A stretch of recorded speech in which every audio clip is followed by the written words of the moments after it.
All right, so Black Swan's gameplay, all her stuff, all her traces, her skill, her kit, her light cone, everything just basically got announced overnight.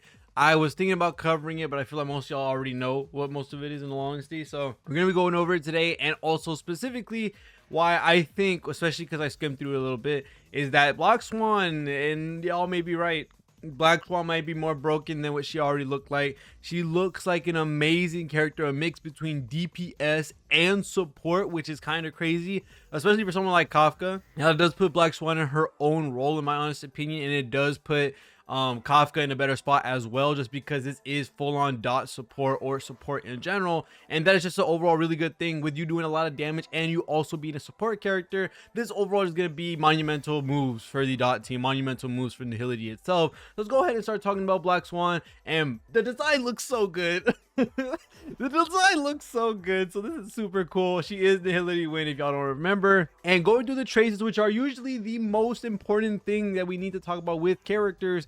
Going into trace, we're going to see trace 1 is going to be after using the skill to hit an enemy that has wind shear, bleed, burn, or shock. So basically all the original dots. Each of these debuffs respectively has the chance of inflicting 1 extra stack of Arcana, so that is by far just going to let us do more damage if we have more dots on them. So this opens up team compositions that are built on either having a character that breaks, having a character that's allowed to having 3 dot characters on one team and 1 sustain. That might be some really cool stuff. Maybe Ruan Mei might lose her spot, not because she's not strong enough, not because she's not good. You already know she's broken.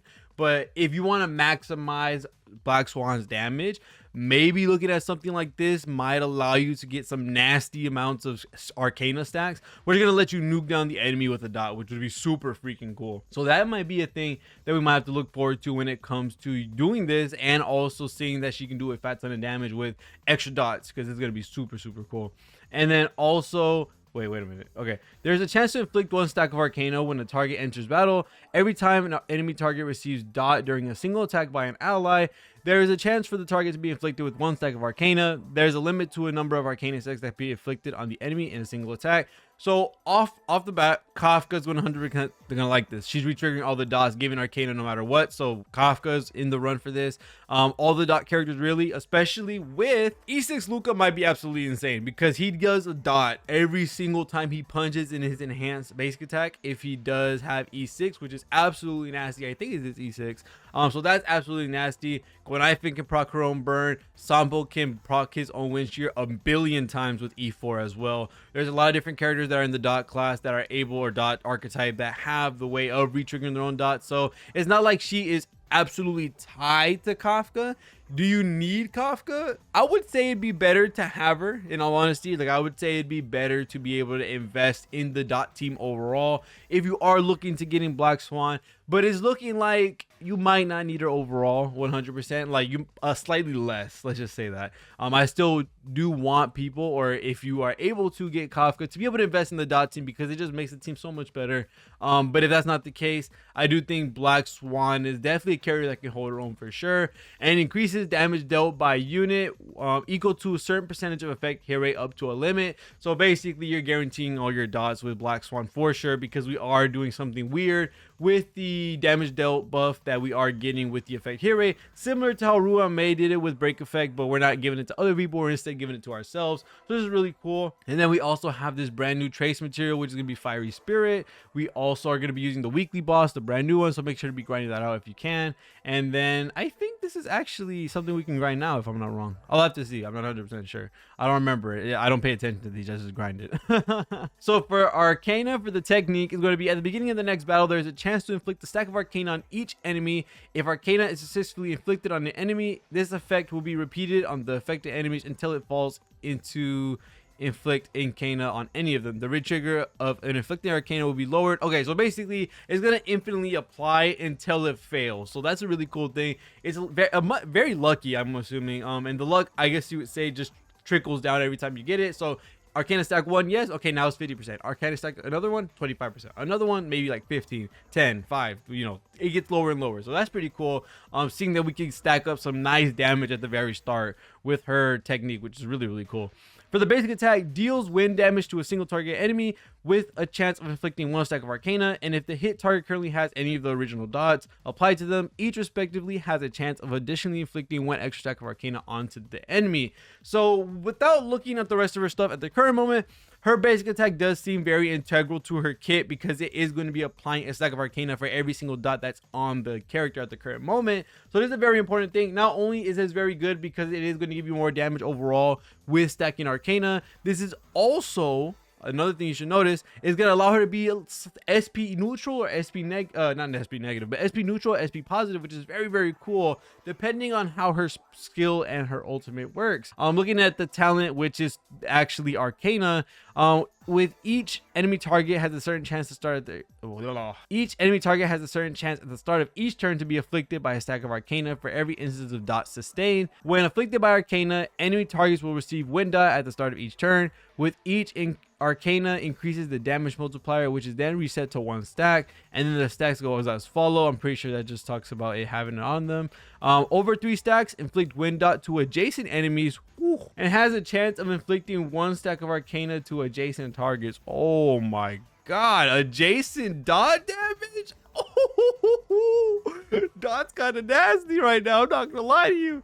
Over 7 stacks, the dot inflicted this time ignores a certain percentage of defense on both the target and the adjacents. Oh, okay, so you definitely want to make sure you have over 7 stacks. That's kind of nasty, I'm not gonna lie to you. For the skill, is going to be deals wind damage to a single target enemy and any adjacent targets. At the same time, there is a chance of inflicting 1 stack of Arcane on the target enemy and the adjacent targets, and there is a chance of reducing the defense of the target enemy and the adjacent targets, lasting for a certain amount of turns. So she gets defense reduced on skill. She's basically having a Pella ult that is not full wave, but it is adjacent, which is, I would say, the great minimum to have with your skill doing so, and also giving defense reduced, which is, wow, that is absolutely insane. I'm not gonna lie to you. That you're able to defense reduce, you're able to get this adjacent dot damage, which I find super freaking cool. Like, what the fuck? That's so cool. And then the ultimate applies Epiphany on all enemies for a certain number of turns. Enemies affected by Epiphany take more damage in their turn, and their Arcana effect is regarded as Wind Shear, Bleed Burn, and Shock. So that basically coils back into the basic skill where you're gonna get more Arcana stacks you're gonna get more Arcana stacks when you have the original dots on them, and the fact that this Epiphany state makes Arcana basically trigger as all 4, then now you're going to be getting 4 stacks for every basic attack you're doing. So this is a very, very good thing, and something that you do need to make sure you're doing, where you're doing your ultimate, then your basic, that you're getting the most amount of Arcana stacks. So that's really freaking cool that we have a way to play there. And then the stack not reset effect can be triggered for 1 time. Oh, this is for the Arcana stack. I forgot to go over that. The Arcana stacks won't be reset if you use her ultimate. So the next time it uses the Arcana stacks, it will basically not reset. It will stay at the number that it currently is. That solves for much bigger nukes in the future of your run. So you go, let's say, to 12 stacks, use your ultimate, Arcana pops, instead of it going to 0, it stays at 12, and maybe you can get to 24 or something like that. That is really cool. This can only happen 1 time though after the ultimate, so you can't like infinitely stack it no matter what. And its charges are replenished when Epiphany is applied again. Deals wind damage to all targets. Wow. Yeah, Black Swan definitely is a very strong unit from this alone, and this is just propelling dot units into a whole new stratosphere with how they're being played. One thing I do want to play around eventually and see is her skill defense reduced worthwhile using on a team that's not dot centered, you know, because the damage, to be honest, wouldn't be a crazy thing to look at. Like, if she's doing really good damage without her specifically going for that route, with her being more of a support character, can she be enough to be able to have this defense reduce, or it being high enough to be able to work on different teams? That way you're able to have the defense reduce on adjacent characters, then you're also able to have the dot, which does a good amount of damage on the side. This would be super cool. I definitely want to look at this and see how this would work, but we're definitely going to be going back to this whenever she comes out officially. And then other than that, we do also have her light cone for people that want to look for Black Swan's Lycone, which, oh my god, this design looks really freaking good. The passive for this Lycone is going to be increase the wearer's effective hit rate by 40%, which that is an amazing amount. For sure, something she's really gonna love, of course, from that one trace we saw where she's gonna get more damage from it. When the wearer deals damage to an enemy afflicted with wind shear, burn, shock, or bleed, which we can easily do that through ultimate, or we have Arcana as well, they will gain 1 stack of profit. This effect can stack up to 4 times in a single battle. Each type of dot can only generate 1 stack of profit. Each stack of profit increases the wearer's attack by 5%, so that's up to 20%. And the dot they deal will ignore 7.2% of the target's defense. That goes up to like, what, 28, 30-ish percentage. Yeah, this is a really good Lycone. Already with the defense ignore, with giving extra attack, since we are going to be going into effect hit rate, it will be a little harder for us to get as much attack as we would want. So this is going to help a lot. And then not only that, the effect hit rate boost by 40% is by far going to help her with her damage dealt. This is really nice. This also, uses the new trace materials that we are getting through Penacony, and this is just a really good Lycone. I think this Lycone can definitely work on a bunch of different characters for the Nihility class, just because it's dealing with dots, and this is not really restricted to a certain dot. It's only restricted to the original dots that most characters are able to use. So this can be used on a great deal of characters to make them hit a little bit harder. So this is really freaking cool, not gonna lie to you. And then we also have Misha's Lycone here, that has destruction, which I'm not 100% sure, is he actually on the banner? I forgot. Let me know in the comments below, because I don't remember that this Lycone is on the banner. But he has a cone as well, which is increase the wearer's break effect by 28%. When the wearer uses their ultimate, increases their crit rate by 15%, lasting for 2 turns. Now, what thing I want to say right now with Misha's Lycone? This isn't great just for Misha. For whatever reason, this has break effect, but the main thing, the wearer increases their break effect by 28%, and they get a 15% crit rate boost for 2 turns. Why is this really good? If I'm not literally losing it and I'm not going crazy, destruction is the same class that Shui Yi is in. Shui Yi is in the destruction class, and she is able to benefit from this. She gets break effect, which is where her damage dealt scales off of. When the wearer uses their ultimate, they increase their crit rate, which is going to overall just help her with not only shredding the shield, but also doing a fat ton of damage, and also giving you that extra turn to be able to use your skill with that extra 50% crit rate, making it a lot easier to build Shui Yi, which overall, crazy Lycone. I'm just going to go ahead and say that. Crazy good Lycone.